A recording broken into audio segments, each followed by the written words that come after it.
Okay, what is up, everybody? Let me make sure my microphone is set up and ready to go here. Probably should have done that before I clicked the live button, but you know how it goes. It is a Thursday. That is a little bit different than what we're typically doing for the live shows here.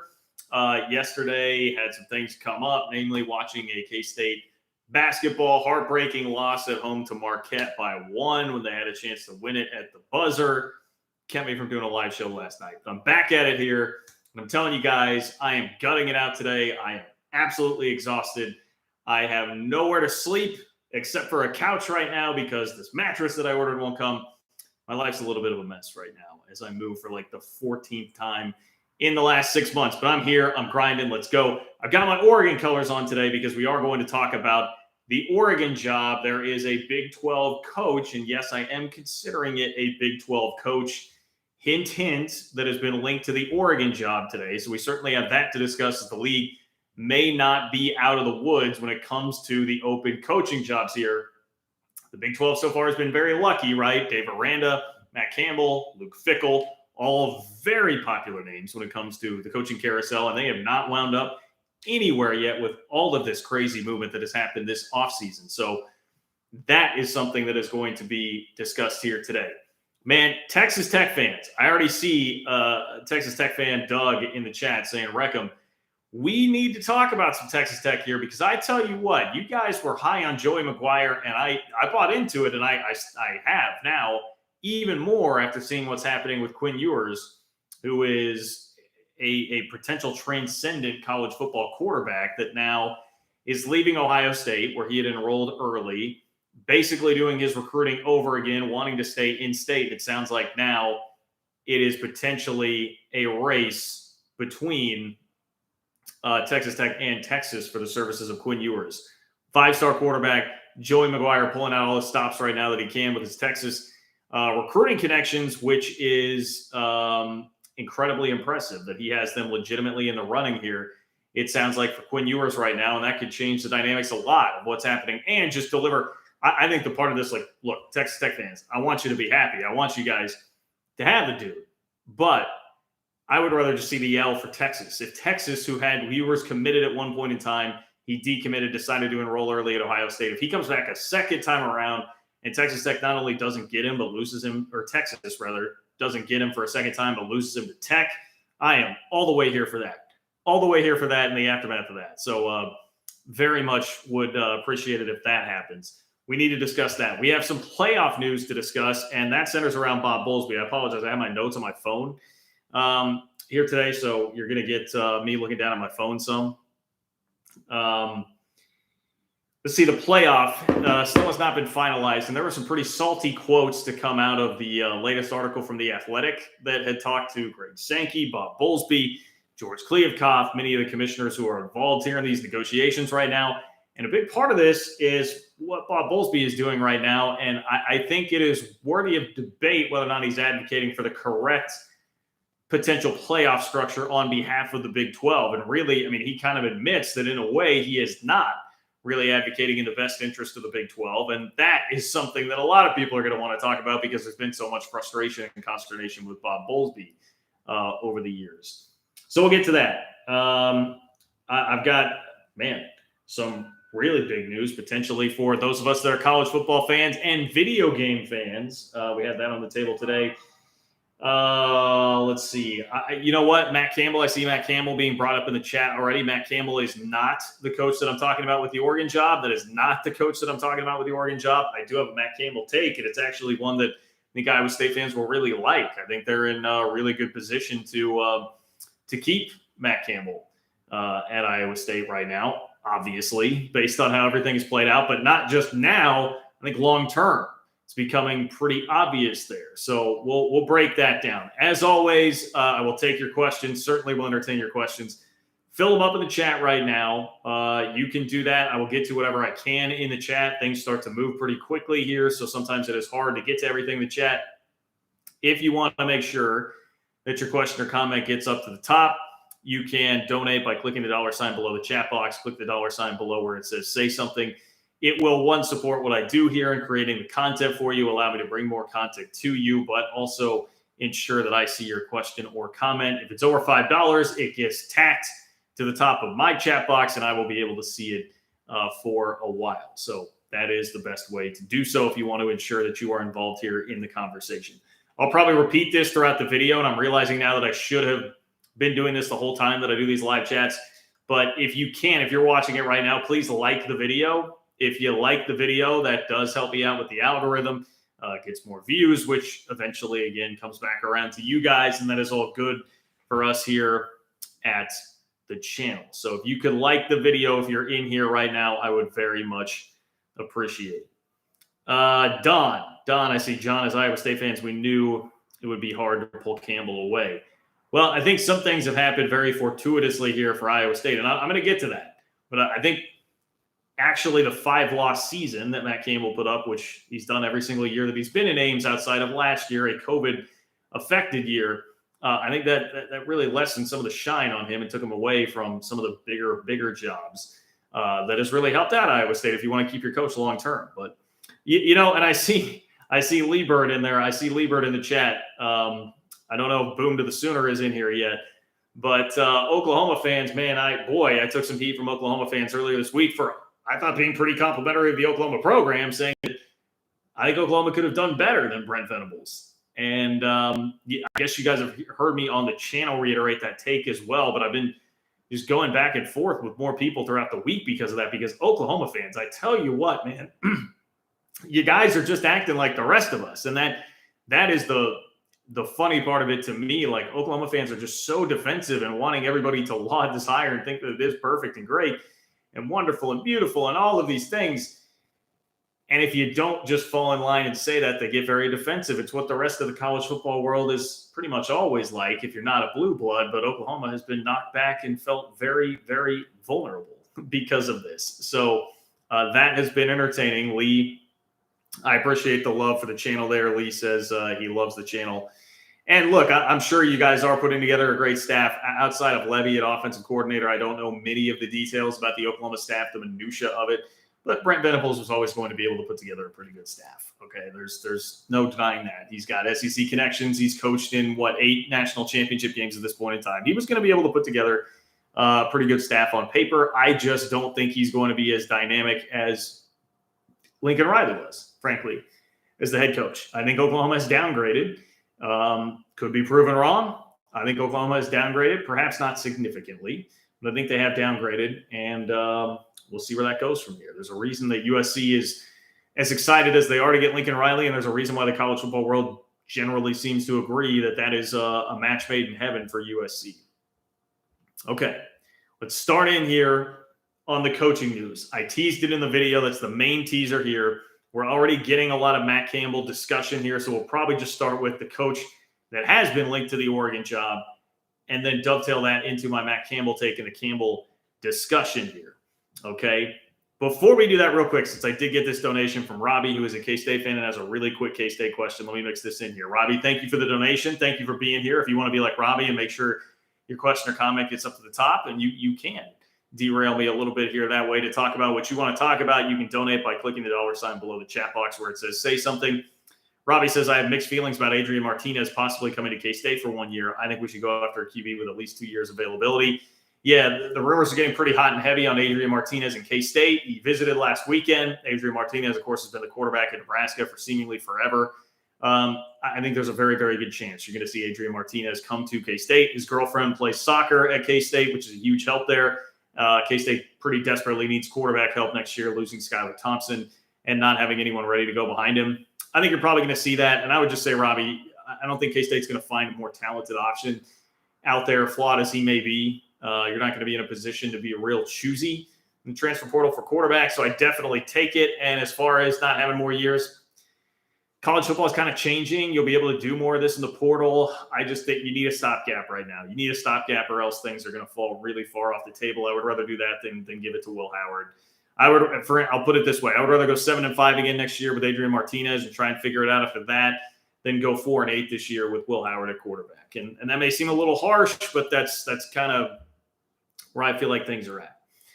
Okay, again, if you want to donate, you can do the same thing by clicking the $ below the chat box. And please do like the video if you're just now getting in here. It does help me out. So the coach that has been linked to the Oregon job, and I saw Wolf58 earlier commenting like, "What? Chip Kelly is not a Big 12 coach."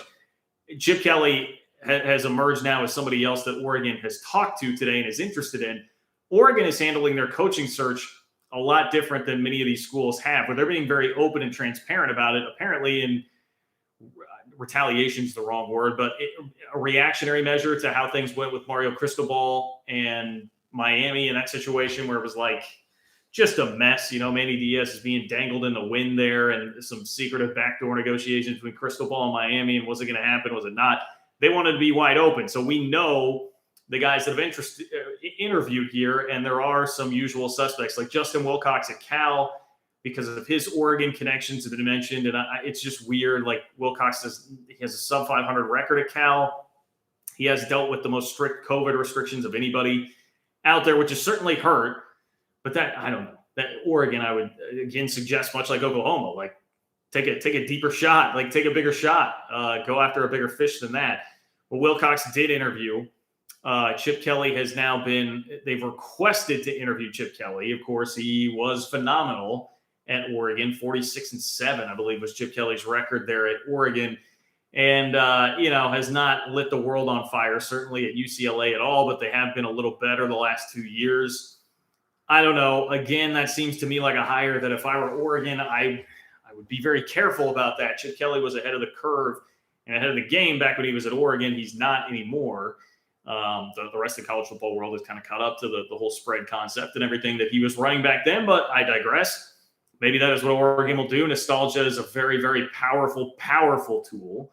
And I speak here as somebody that's a fan of Kansas State University, where we hired Bill Snyder a second time around. And actually that did pay some pretty good dividends there by winning a Big 12 championship and having back-to-back 10-plus win seasons within the first 3 years that he was back.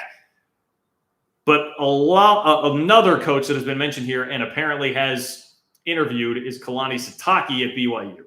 So there's the drop. This is not about Matt Campbell. This is about BYU. This is about Kalani Sitake at BYU being involved now in Oregon. And this is all coming through a columnist from the Oregonian. So somebody that is connected. This is a reliable source. And again, everybody has been very upfront about the fact that Oregon is going to be upfront themselves. It's just been a common knowledge that Oregon is going to be very upfront about what is happening with the job, telling people who's interviewing who is actually a candidate. And that makes it refreshingly different a lot of times from what you see in the college football world. So Sitake has been phenomenal, obviously, at BYU, particularly the last 2 years. Virtually no drop-off after losing a top 5 pick into the NFL draft. That was a quarterback in Zach Wilson. I think he's very deserving of the opportunity, kind of from the same footprint as where Oregon is at. And this is another one of those hires where, like, frankly, I take it as a sign of respect for BYU and Sitake himself that he's at least at this stage where he's like getting an interview from Oregon and they're interested enough to at least do that. Now, it may be that they have a hots for Chip Kelly and this is just going to be over. And now that he is getting involved, and this was all just sort of some cursory stuff that they felt like they just needed to do. But at least Sitake is getting that kind of shine. And I know if you're a BYU fan, you may be nervous here and you may be thinking like, oh boy, like are we going to lose our guy? Is this coach going to go? I don't know. I would say the vibe that I get is it's not a really serious interest from Oregon right now, especially with how all over the board that they have been, because I just saw it pointed out in the chat. Shervin, SFO. What do you think of Lane Kiffin at Oregon? And Lane Kiffin had been rumored there that Phil Knight was very interested in Lane Kiffin. So that was another name. So we're talking about Lane Kiffin, the old guy, Chip Kelly, Justin Wilcox, who's just, record-wise doesn't really hold up with the rest of these guys. And then Kalani Sitake. So just names all over the place for the Oregon job right now, just bouncing around everywhere, which could lead you to question, again, some of the sincerity about these, some of the validity of these. And I get it, man. I definitely do get it, if you would say that. But that's why I come back around to saying, like, I don't know how serious Oregon really is about Sitake, but if I were a BYU fan, I would I would divert some of the attention that I would be giving to like, oh crap, are we going to lose our coach when he's doing such a good job right now? And I would send that over to like, man, at least our coach is getting recognized here. Like at least our coach is getting some legitimate interest and shine and just attention for the job that he's done, especially in light of if I'm a BYU fan and I'm sitting here like, man, we're going to play in the Independence Bowl. Like we've got to go to Shreveport to play our bowl game. That's our reward. And no offense to UAB, but we're playing UAB after the season that we had. I can definitely understand being frustrated with that. I get it, man. I get it. But at least now, like the rest of the college football world is looking and saying like, hey, here's a pretty major job. Like Oregon, I don't know that I would say blue blood, but kind of like they've modernized themselves into a half blue blood here. Like that's a step down from the true blue blood jobs in college football, but that's a tier 2 for sure college football job. And they have legitimate interest in your guy. And I think that's some worthy respect for BYU. Now, as a Big 12 fan, somebody that wants to see the league be as strong as possible when BYU does come in here in a couple of years, I would prefer that Satake obviously stay put at Utah. But this shows some validity to what it is that the Cougars are doing right now with their football program. And it also is worth noting that in all of this, most of the reaction here by people that hopped into the live chat was about Matt Campbell. And I could even see some of the numbers die down a little bit in the live chat the second I said that it was Satake and not Matt Campbell. And I think a lot of people would have expected that'd be a name that pops up. Some of the national guys like, I think it was our old friend Stuart Mandel was one who threw out Matt Campbell to Washington. There were a couple people, and Washington did apparently make a big run at Campbell. USC, that was some of the buzz put out there before Lincoln Riley came out of freaking nowhere to take that job, that it was going to be Matt Campbell that would emerge as the primary candidate there. Which, again, I still think the theory that could have been a smokescreen by USC just to sneak Lincoln Riley in. I think that definitely could be what was going on there. But a lot of people wanting to link Matt Campbell to these West Coast jobs, but he's shown no real interest in that at all. I have not seen any legitimate interest or anything reciprocal there. And Washington made him a very generous offer that definitely would have been over what he's making right now at Iowa State. So I get why everybody tries to link him to those jobs, but this is where I'll actually take the Iowa State fan side of things a little bit here and be like, guys, what more do you need to see that it's only going to be a select few jobs to really move the needle here for Campbell? And I would argue that some of those have come open here this cycle, and it still has not happened. He still has not left. So I don't think that you need to be scared if you're an Iowa State fan of him going to Oregon or any kind of link there, because so many names have been linked there. I see DG in the chat says, any talk on Tom Herman? And Tom Herman is another name that I saw just briefly floated because apparently Oregon flirted with him back when they hired Cristobal. So there was some thought hey, maybe Oregon would be interested now. And I frankly, Tom Herman took Texas to a Sugar Bowl. I don't think Tom Herman is a bad coach. I think Texas is sort of a mess, and he got a bit of a raw deal there at the end there. So I don't think that's a hire that really deserves to be scoffed at or laughed at if that were to come to fruition. But that gives you a bit of an idea as to just how all over the board the Oregon coaching search seems to be. Man, I see you guys saying fix my collar. What do you want from me? It's kind of a crappy collar. This is the same shirt that I wore in a video where it was really messed up. It was flying out here, but it's just kind of a crappy polo and a crappy collar. And I got about 2,000 comments of people saying, fix your collar, fix your collar, fix your collar. You guys are great that are here in the chat. The general YouTube commenter, though, sucks out loud. Good Lord. Just between Twitter and YouTube, man. Sometimes the things you guys complain about. I digress. Okay. Back to the Oregon coaching situation. Don't think it's going to be Matt Campbell. Chip Kelly seems to be the favorite right now. Satake is being mentioned. Tom Herman, a former Big 12 coach, has at least been in some way floated out there. Oregon seems to be all over the freaking place. And at this point, I'm kind of just exhausted with all the coaching carousel stuff.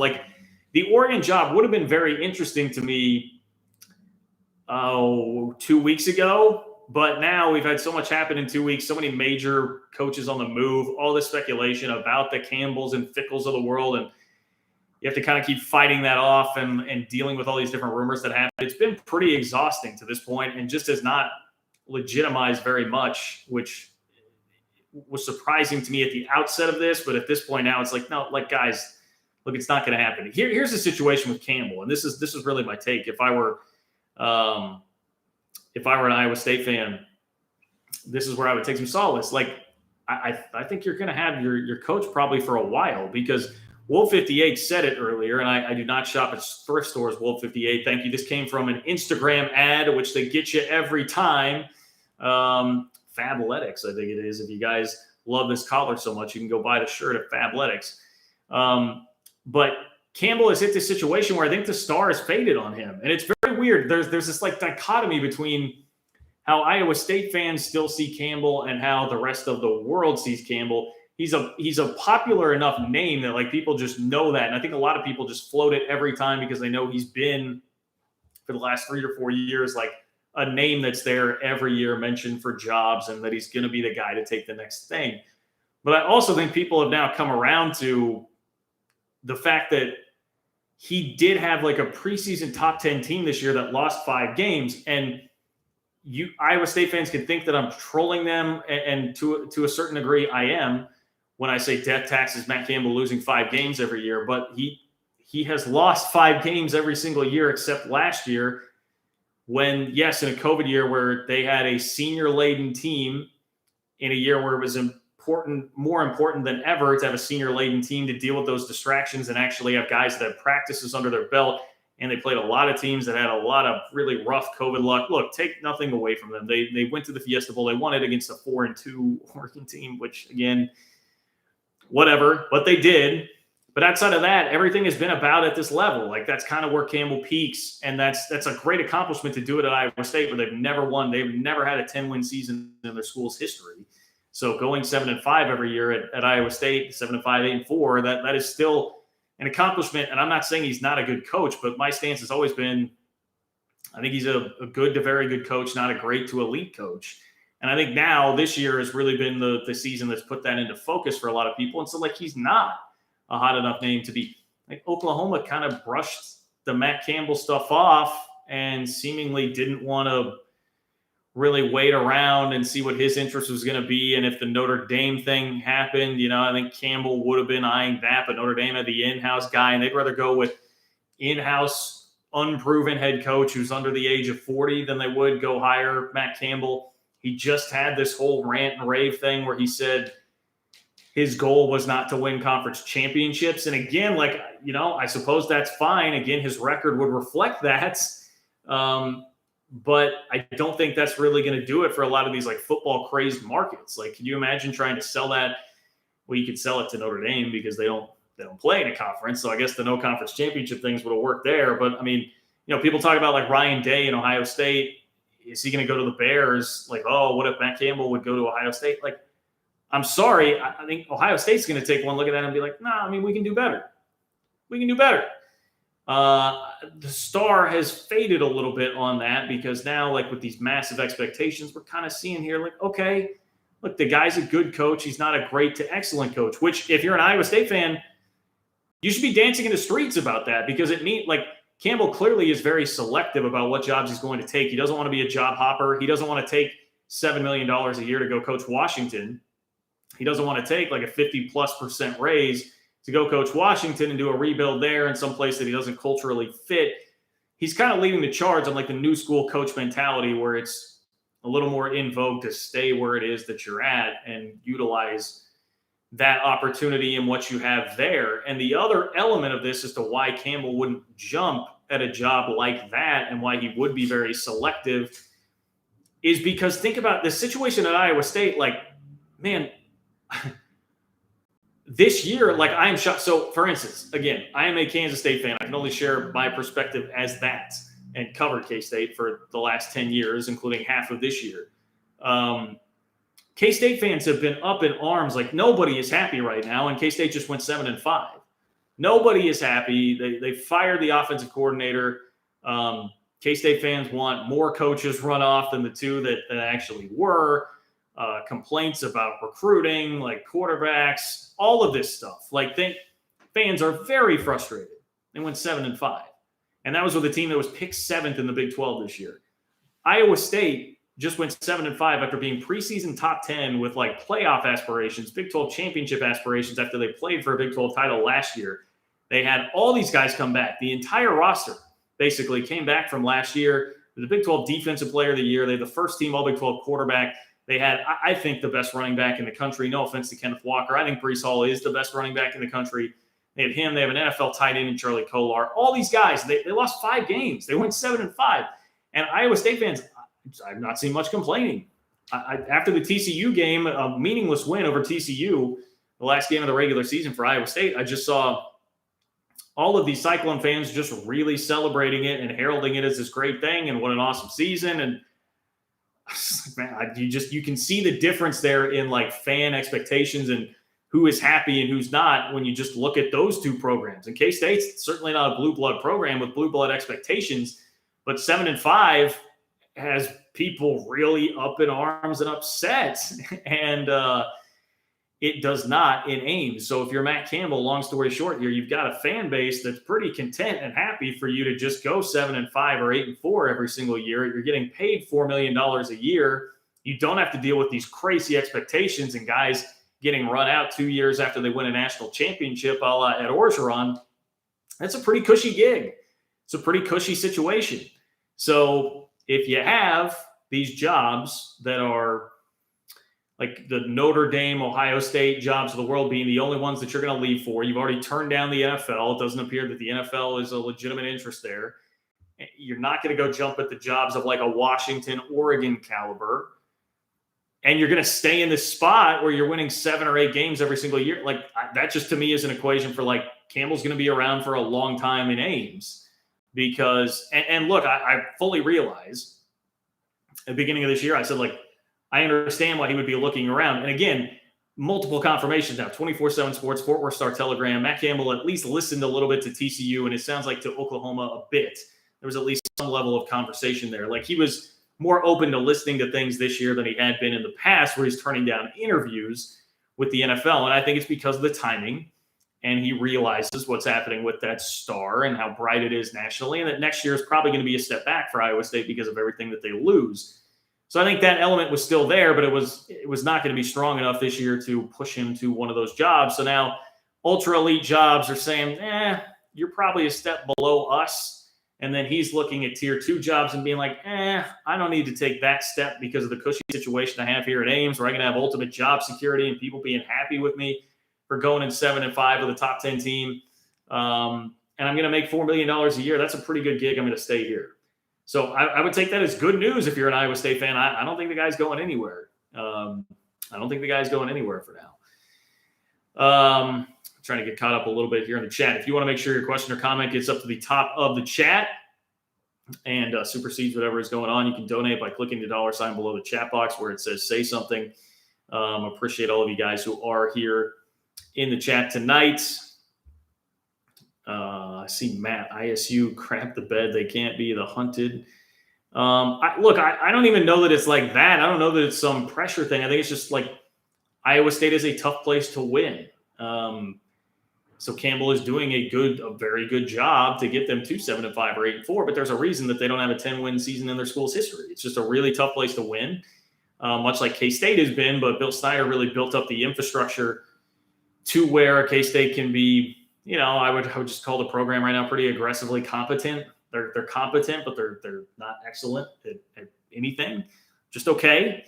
So I think that's a lot of what it is. I don't know that it's like Iowa State was, that they were choking, or I just think they got kind of high off of a COVID year where, again, they happen to have a veteran roster. I explained to you that whole scenario, and that parlayed itself into the expectations for this year when they just got more of a dose of reality this season. So I think that's sort of where it's at. I saw some people mentioning Dave Aranda, like that Oregon should go after Dave Aranda. I have not really seen that name mentioned at all. It seems like Aranda's made it pretty clear that he is going to stay at Oregon. It seems or Baylor rather, and seems pretty happy at Baylor for now.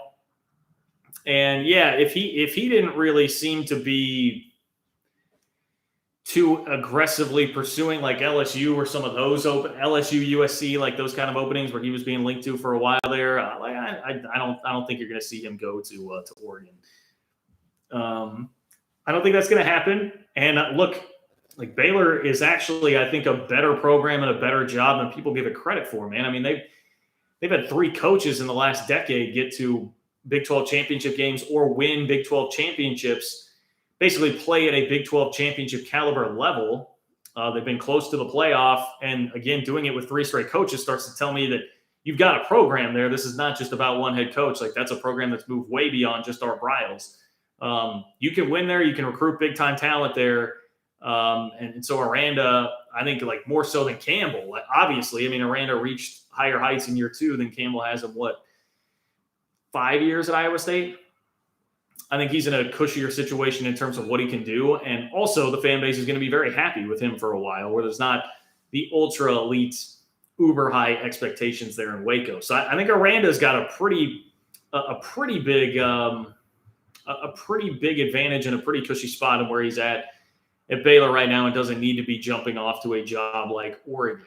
And the other part about the Oregon job is, like, talking about like a place where guys have just been in and out. It's been kind of like a turnstile. Oregon seems to be making a major hire every 2 or 3 years. Now, Willie Taggart contributed to that, where he was just there for the 1 year. But Oregon's like a weird spot where I don't know that it's really like some crazy destination job. It's a job that a lot of guys go to, have some success, but then move on. And now it's made a little bit less attractive by the fact that Lincoln Riley is there at USC. So I would not think that Dave Aranda becomes a major factor there. I see BU Bear, 4 major bowls in 8 years, 3 titles, an additional title loss in overtime. Yeah, I mean, you cannot argue with it. And I feel like it doesn't get enough attention. Like, Baylor, low key, has been an excellent program. So deserve all the credit in the world for that. All right, some donations here. Jack, appreciate the donation. Jack, thank you very much. I don't see a comment there, but I appreciate you chipping in and contributing. Robbie, good luck to all the Big 12 teams in their bowl games. Hope everyone wins. Shout out to Robbie, bringing some love into the chat here for all Big 12 fans. Hoping everybody gets dubs. I'm trying to think off the top of my head. I think I'll pretty much reiterate that. Rooting hard for Texas. Go Longhorns this bowl season. Rooting very hard for the Horns. I'll throw that in there as well. You know what? What the hell? I'll root for Bob Stoops. I can root for Bob Stoops. That'll just be interesting as hell to see him on the sideline. So I'll take it. Boom to the Sooner. What's up, man? Thank you for being here. I see that you dropped in here with a donation. Thank you, Boom to the Sooner. Always a loyal fan here on the channel. Do you think the Sooners took a hard look at Matt Campbell, or was he just someone they gave a brief glance at? Well, this is going to come down to, like, now I debate like how much to say just what I had been told, because I'll just be honest, like it's just a loose source. I don't know how much stock to put into it, but the vibe that I got, or what I was kind of led to believe about Oklahoma and Campbell, was that Oklahoma talked to him a little bit. And at that time, it was when Notre Dame had like just opened up and not made a decision. And his response was kind of like, well, I need to see what happens here with Notre Dame. And at that point, Oklahoma was sort of just like, okay. So it sounded like Oklahoma had like some level of interest, not enough level of interest to like sit and wait or feel like they were going to be a second choice or something like that, and moved on to Venables. And I think that makes sense, at least with the timeline for Oklahoma, because Venables was an obvious candidate from the jump. So why did it take like a full week for Lincoln Riley to leave for you to then be coming back with Venables on the plane? I think it shows you that they were talking to some people. And it sounds like, speaking of Baylor coaches, Matt Rule was another one of those that Oklahoma did really talk to, or at least try to gauge the interest of. So that to me tells me that that's again why, like, if I'm an Oklahoma fan, it seems like Venables was kind of a fallback option where you talked to some others and tried to take shots at bigger, splashier hires, like some of these other blue bloods had gone and done that whole thing. And then you came back to the fallback school. Like, yeah, to me, it's like, look, there's nothing wrong with going to state. You know, you grow up in the state. You can always go to state, but you're trying to get into the med school first, or you're trying to get into the fancy law school first, and your fallback option can just be, well, you know, I'll just stick around and go to state like all the other slappies from my hometown. Like, that's kind of how I feel. Nothing wrong with that. But at Oklahoma, I would think that you would aspire for more. That's really my stance on Venables there. And I hope that kind of answers the question, Boom, to the Sooner. If you're on Oklahoma boards, Sooner Scoop, Eddie Radosevich, Kerry Murdoch, those guys, they would be certainly far more plugged in, even though Oklahoma did seem to keep a pretty secretive search the whole time. But that was just something that I had been told about that whole process and how things went. Nighttime. Shout out to Nighttime for a very generous donation. Thank you, Nighttime. I also just appreciate the fact that you're always here in these chats. Nighttime, sending some bowl game goodies for you, Kurtz. As always, love the voice that you give the Big 12. Thank you, Nighttime. Thank you. Shout out to UCF here for finishing 8-4, by the way. We don't talk a ton of UCF. The Dylan Gabriel injury obviously derailed that season, as well as a lot of other injuries the UCF really dealt with. But a pretty good job keeping it on the rails there to finish the way that you guys did. Look, with Malzahn, all the potential that's there in Central Florida, all the prospects that you're near, like I have no doubt UCF will be back and be fine. And it's, I still think their best position long-term to really wreck shop in the Big 12. And that's the team that we're looking at like, oh man, out of the four that you're bringing in, they had the worst season this past year. It's a pretty good spot to be in. That's a pretty good spot to be in. Wolf 58, I see this in the chat. Wolf 58, I think that's a decent comparison. He says Matt Campbell is going to be Iowa State's version of James Franklin. Good, not great, mediocre every year. And the other part about it, I would leave the good, not great. And the other thing that's a similarity there is just like mentioned for like every job ever, and we'll continue to get extensions and raises because he'll be floated, he'll be mentioned because he's a popular enough name. But it's kind of been that same deal with James Franklin, where it seemed like he really wanted USC, and then his star started to fade when he had a disappointing year this year. They had a disappointing year last year. And so it's like, okay. And he just does that for long enough that he becomes no longer like a super hot candidate. He's just kind of a big name that's underperforming a little bit relative to what you think the name value is there. So I think that's a pretty good comparison. I do. I really do. Matt with a good question here. And by the way, I'm just looking through the chat here, scanning as I happen to see. If you want to make sure your question or comment gets up to the top, you can do so by donating. Clicking the $ below the chat box. Also, if you guys are in here right now, we've about doubled the chat since the last time I said this. If you're in here right now, I'd appreciate it if you just give the video a like. Pretty simple task you can do. It'll help me out, help me with the algorithm, get some more views on the video. Would really appreciate that. Matt says, John, how do you think Cincinnati would have fared in the Big 12 this year if they were in it? I mean, obviously they would have done very well. A championship game between Baylor and Cincinnati, a championship game between Oklahoma State and Cincinnati seems awesome. And to be honest, this should not be taken as any sort of an insult at all, because these are top 10 college football playoff ranked teams that we're talking about here.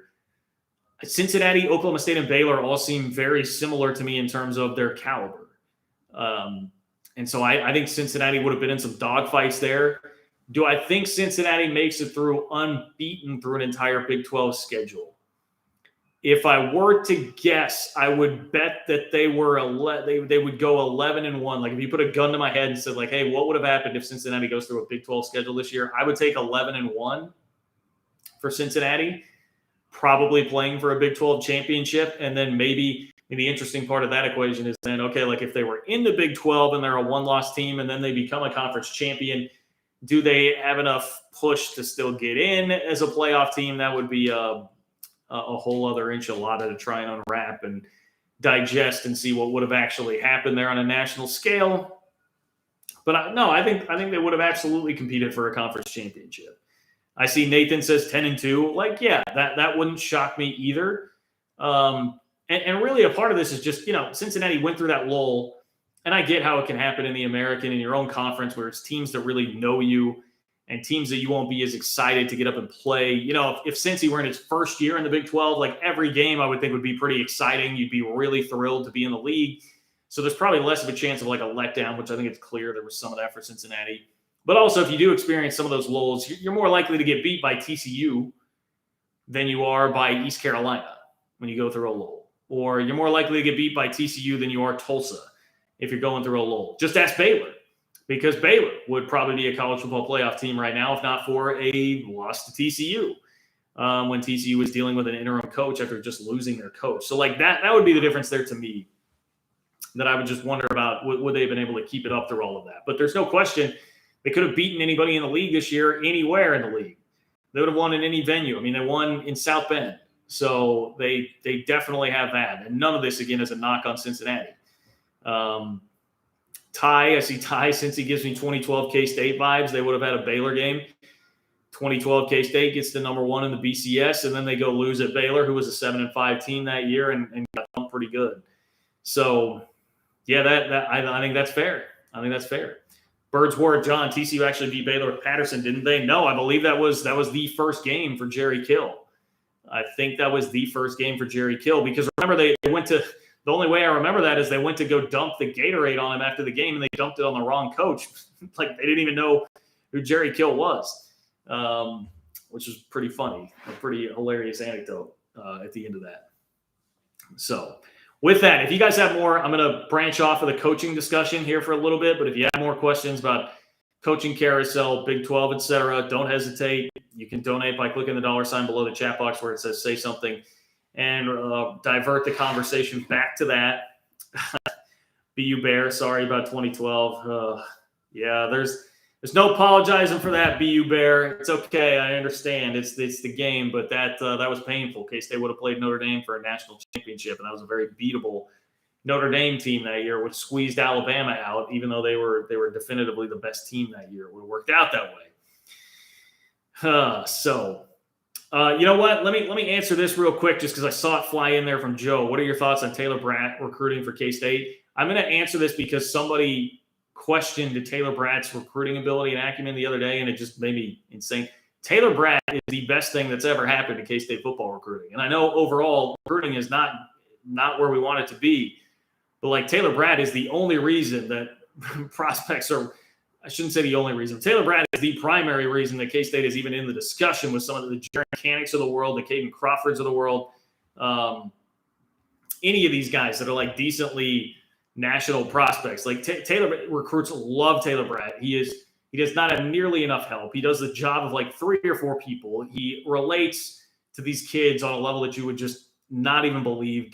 Commits. I mean, I've seen commits that go other places. Turner Corcoran, Kai Thomas, like these guys loved Taylor Bratt. He was far from the reason that these things – you're not getting guys because K-State's a tough place to sell. It's Manhattan, Kansas. They have other coaches that aren't – it's not like a super recruiting staff anyway.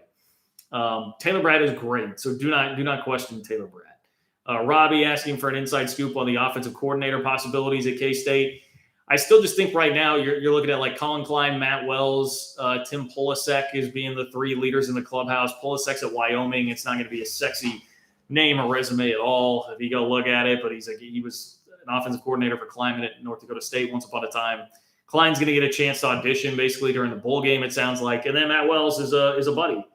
It's an old buddy of Chris Klieman, and that's the one of the seemingly realistic possibilities. It's the one I'm definitely pulling for the most. I know Tech fans will scoff at like Wells and what he was as a coach, as a head coach. As an offensive coordinator, definitely would take him compared to Tim Polasek.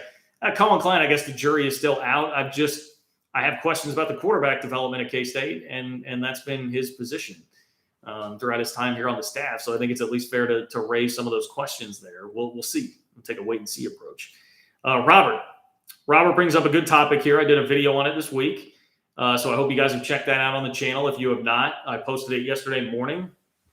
So go check it out about the Big 12 Championship viewership. But I'll address it here as well, Robert. Thank you for the donation, and thank you for hanging out here in the chat. Robert said the Big 12 Championship had 8.7 million viewers. The Pac-12 had 3.5 million. The Pac-12 homer Stuart Mandel should write a mea culpa. He won't, of course. Yeah, he's definitely not going to write that. Now, what I need to do is try and get him on the channel here. I keep saying I'm going to do that. It's just you got to pick your spot right, because that's not something he's going to do every week. And there have been multiple times throughout the year where I wanted to come, and I'm not going to do like a big gotcha thing. Like, he's always been very respectful to me and has given me some of his time before. So I wouldn't do but I think opening the lines of a discussion on that would certainly be fair, especially because he was the guy that did the story specifically about the TV ratings in claiming that there was only a 90,000 difference between AAC teams and the irate 8 teams, which we had a Big 12 championship game between 2 members of the irate 8 that got 8.7 million views. basically doubled what the Pac-12 title game was, almost quadrupled what the ACC title game was. The AAC, which the Big 12 is going to be inheriting their best brands, that outdrew the ACC title game in terms of viewership this year. None of it could have gone possibly really any better. 8.7 million for the Big 12 championship. Texas, Oklahoma a couple of years ago was just over 10. So it's not that far off from what Texas, Oklahoma was as a Big 12 championship. Look, we've learned this year the Big 12 is going to be able to be competitive and certainly viable. I mean, right now, like the argument, like the Pac-12 and the ACC have some real catching up to do to be as competitive overall as the Big 12 in college football. Now, Clemson, we'll see what happens with them. I think there are some major questions about whether or not they get back to being what they have been. But if you have Clemson, the ACC is a bit of a different story. And if USC does come around, that's a bit of a different story for the Pac-12, but they have some real catching up to do to the Big 12 right now. So competitively, it's going to be fine. That was the most ridiculous part of the narrative ever. It's going to be okay. Monetarily, again, we'll see, but everything had been kind of trending in the right direction, seemingly for the Big 12 to at least be pretty close to what the ACC and the Pac-12 are going to get. And the ACC is locked in forever. That's the biggest problem Clemson has resource-wise. They're going to fall behind because they're locked into this terrible ACC TV contract for the next 10 plus years. The last piece of this was like the TV viewership element where Mandel's saying like, hey, nobody's going to watch, and that's going to revert back to the money because it'll hurt your TV contract and all that. Very good ammunition for the Big 12 to use here. Very, very good ammunition to have this happen in your title game. And the reason it was watched, the main pushback that I get is like, well, look at the competition and in these other time slots, like the ACC was up against the Big 10. And then look at the teams, like no one wants to watch Wake and Pitt, and there's no playoff implications. Like, yeah, that's the point. That is the point. Like other leagues are going through it where bad brands are playing for the championship because their leagues are kind of a mess in terms of how competitive they are right now and what the big brands are doing. So yeah, people are not going to watch it as much. And the bigger point here is that there were not playoff stakes attached to it, whereas there were in Oklahoma State and Baylor. So that makes a difference in terms of people caring. Like people care about the stakes there of that game. And that matters. Like you can say like that's the reason that it happened. Well, yes, that's the reason that it happened because the Big 12 is a viable enough league that two teams not named Oklahoma and Texas were there with Big 12 or rather college football playoff implications on the line in the title game, the final game of the regular season. So yes, that is the point. I would just continue to reiterate like that is the point. And so the league is in very good shape. I think this whole year, I mean, again, take it back to July. Think about what's happened since then. You added the 4 teams that were best available. Then they all go out and have awesome seasons. One's in the playoff, one's in the top 15, one's in the top 25. And the other, I think, has more potential than any of them and still went 8-4 despite a slew of injuries. Great shape there. Texas and Oklahoma both left out of the Big 12 championship game. Both had subpar seasons, even by their standards. Oklahoma, obviously, a step down from where they've been. Texas, miraculously, a step down even from where they've been. They had bad seasons. And the league still, at the end of the year, had a great championship game with massive playoff implications that did a really big, nice TV number at the end of the year. So you're just in great shape. And throw on top of that, we had the wildest coaching carousel ever. And Fickle, Aranda, and Campbell all stayed put. All stayed put. So you have these coveted coaches that everybody in the country wants, and they're staying in the league, man. They're staying in the league. So it could not have worked out much better for the Big 12 this year. And that deserves to be – look, that is basically why I started the channel, to try and show and just speak to the fact that this could happen. And so there is just a level of like validation in seeing it all play out that way. Like, yes, most people could have seen that this was very much possible if you just took a step back from some of the recycled, tired narratives about the Big 12 here. And to see it actually work out that way has been awesome. And the league deserves a pat on the back for that. Now, on that topic, and again, if you want to donate and spin me off of this, again, you're certainly welcome to do so. You can donate by clicking the $ below the chat box where it says say something. But to kind of piggyback off of that, Alexa, shut the hell up. Okay, to piggyback off of that, we have a college football playoff discussion going on now where there's a lot of frustration because these commissioners cannot agree on the playoff. And if you follow me on Twitter, which, by the way, it's @JLKurtz if you want to follow me on Twitter, you would have seen my mini rant today about the Rose Bowl, which seems to be one of the real legitimate hangups right now and why we do not have expansion officially happening and why we may not get expansion until 25 or 26 as opposed to 24. And the fact that it's the Rose Bowl, like, God, kills me. I'm getting distracted from the Bowlsby piece of this. The Rose Bowl is blockbuster. It was great years and years ago. It was the show in town. It was the way you were entertained. It was awesome. It was the centerpiece of it all. People are still very nostalgic about it today. There's a whole Netflix movie about the last blockbuster in existence. But it's completely irrelevant in 2021.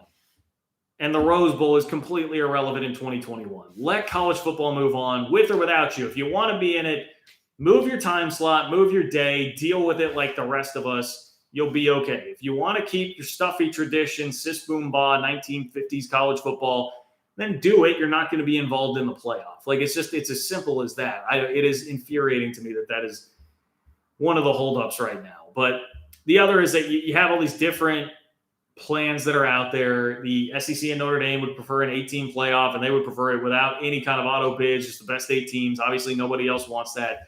You have 2 12-team models, and I think some of this is really just splitting hairs as far as the Big 12 is concerned. But you have 2 12-team models. One would give an auto bid to the top 6 conference champions, which was the one that was kind of originally discussed.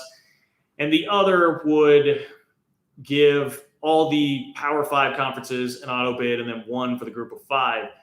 If you are the Big 12, theoretically the best move there, right, is to go with 5 Power 5 conferences get the auto bid, meaning you would be guaranteed one every single year.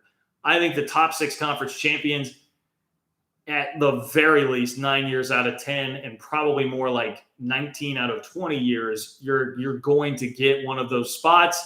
But there is the chance that you could have something happen like this year with Pitt and Wake, and you end up with some team like at the very back of the top 25, maybe winning your conference title, and it would be a little shaky. So that possibility would exist, and you would think, like, hey, just go fight for that spot, fight for having all 5 automatic qualifiers. But that's not what Bob Bowlsby is doing. I'm going to read you here from this article from Andy Staples. So why isn't Bowlsby a fan of the plan which would get you auto bids for all 5 Power 5 conferences? Says because he hasn't forgotten when the 6 BCS auto qualifying conferences got hauled before Congress prior to the formation of the playoff. He'd rather not testify in Washington, and he'd prefer to avoid the potential political and legal scrutiny he believes might accompany the act of codifying a system within the FBS. He says, quote, I don't like to lean into left hooks. So even when his league might be better off with the other model, Bowlsby continues to support the 6 highest ranked champs model. Basically, and I saw another way where he summed this up more succinctly. He just said, like, he believes for the betterment of the sports, the other route is the way to go, the 6 highest as opposed to the 5+1 model. So he's going to do that in lieu of fighting for what would be better for the Big 12. I don't know. To be honest, I just don't feel really strongly about this. I saw some people pretty upset about this and thinking like Bowlsby needs to do every single thing that he can for the Big 12. I would tend to agree. Like, if you gave, like I said, John, like, you get to literally choose here. What do you want? For the sake of the Big 12, I would take that. But just barely. I don't really care that much. I'm just not moved very much one way or the other on that. And Bowlsby has earned some good graces for me for reacting the way that he did in a virtually impossible situation to get the 4 teams that he did. I'm just not going to use this as like an opportunity to rail on Bowlsby, which is a pretty easy and popular thing to do. So I'm not really that bothered by it, to be honest with you. And I think eventually we're going to get to one of those plans. It seems inevitable. And even like Greg Sankey's quotes, he was kind of throwing shade at the rest of the commissioner, saying, like, I came here to get something ironed out and make a decision. It didn't happen. It seems like we're going that way. It's just going to take some time because of whatever it is. If it's the Rose Bowl, if it's not being able to decide specifically on what plan. It seems like some of the player safety with playing 17 games, some of that stuff has been ironed out here. I think eventually we will get there, but we're probably going to lose out on a year or 2 of it, which again will be worse for the Big 12. That's the bigger concern to me for the league, is if these guys can't make a decision, and like the ACC has another big holdup where they're really like wanting to hold out for the 8-team playoff model, which seems very dumb considering the year that they're having, considering Clemson just lost their AD and defensive coordinator on the heels of a bad year. Shut up and take the 12, man. For the sake of your league, that's what you need. Why are you holding this up? But that's what's happening. That's going to cost the Big 12 because that's going to push through another year of you having just a 14 playoff and possibly that being 14 playoff without Oklahoma and Texas in the league, which will give you a little bit of a hit. Like there's no doubt you'll take a little bit of a hit for that, even if we say Cincinnati, Oklahoma State, Baylor, like these schools can be as competitive as any there. That'll take a little bit of a hit when you're talking about trying to get into the beauty pageant 4-team playoff. So that's what's frustrating to me here is it's like, damn it, guys, just get it figured out. We could have had it in place for 2024, which means you wouldn't have really missed out on much at all for the new league and already having an auto bid into the playoff and getting a chance to go do work in there. So that's the part to me that is very frustrating about where all this is going, in addition to just, again, the Rose Bowl stuff.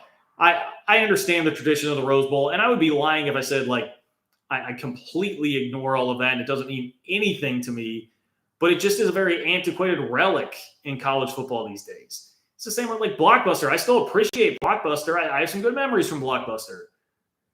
It's 2021. Like I don't need Blockbuster. I don't need the Rose Bowl. What I need is just a functioning, expanded playoff. So I just don't care. And it's just such a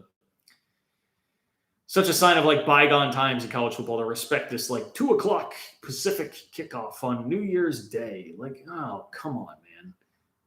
Come on. I don't need that. This represents the stuffiness to me too of the Big Ten and the Pac-12. Whatever. I'll answer one last question here. Unless somebody wants to throw it in. If you want to throw it in at the last minute, you can donate by clicking the $ below the chat box where it says say something. If not, this will be the last question before I duck out of here to try and go remedy my my sleeping situation with no mattress that hasn't come yet. Black Friday deal, it's late. Maybe another like 2 weeks before I get it. All I've got is a damn couch. Anyway, very annoyed by this. Joe's Tap Room 99. Shout out to that. That's a good name there. Joe's Tap Room, old Aggieville establishment in Manhattan. ESPN Plus gets no new viewers to the Big 12 and only gets $5 from a current fan. Thoughts on Bowlsby getting a deal with Netflix, Hulu, Amazon Prime, getting new eyes? Yeah, we've talked before about that, and like I'm certainly open to the Big 12. The Big 12 should 100% be open to talking to anybody and everybody and getting creative with this. And this is a chance for the league to get creative with it and perhaps like set a new standard for what these things are going to look like. I do think it's going to be a little while before we start hearing about that. It's going to be a little while before that can happen, and that the real creativity and the real use of one of those platforms could actually come in the not the next TV deal, but the one after that for the league. I would imagine there's a possibility that you sign a shorter term deal. It's a more traditional one with the new league now. Give it a couple of years to play out there. You hope that the Cincinnatis and Baylors of the world continue to have success like they're having right now. And then you have a more viable product. People have seen what it looks like. And then you go get creative and hit them with that. That would be my hope right now based on where things are at. But I think it's possible. I just, we're seeing like Amazon and we're seeing Hulu getting much more and more into the live sports game. I think that opportunity is out there. I think it would be wonderful for the league. I think it would be the right idea, especially because you're just not going to compete with the Big Ten and the SEC in terms of the traditional route there. But I don't know that it's going to happen overnight. So that to me becomes the most plausible scenario there. Short-term deal, more traditional, let the league get established, and then I don't know, 26, 27, 28, somewhere around there. By that time, the game will probably have changed then too, and maybe the streaming services are even more into it at that point, and then that's when you can really flip that switch and go that route to one of those entities if they are interested. If they are interested. We'll see. A lot can change between now and then. A lot can change. All right, that's going to pretty much wrap it up for me. Thank you, everybody that hung out here. Shout out to Robbie. I see Robbie giving me a thanks there. You guys were fun tonight. Appreciate it as always. Coming up basically right on an hour here. Plan will still be to do a live show on Sunday. There's been enough news happening here, obviously. Seems like there's a lot going on. Maybe we'll get a Quinn Ewers decision by then, huh? Texas Tech fans, you have a new quarterback by the next time we talk. I would love it. I would love it. I will talk to you on Sunday. Hopefully bring you more and more content. Give me ideas. If you have ideas on how to provide content as we start to roll through the off season here, at JL Kurtz on Twitter, easiest way to get in touch with me. You can slide on in those DMs. And I will talk to you soon. Take care, guys.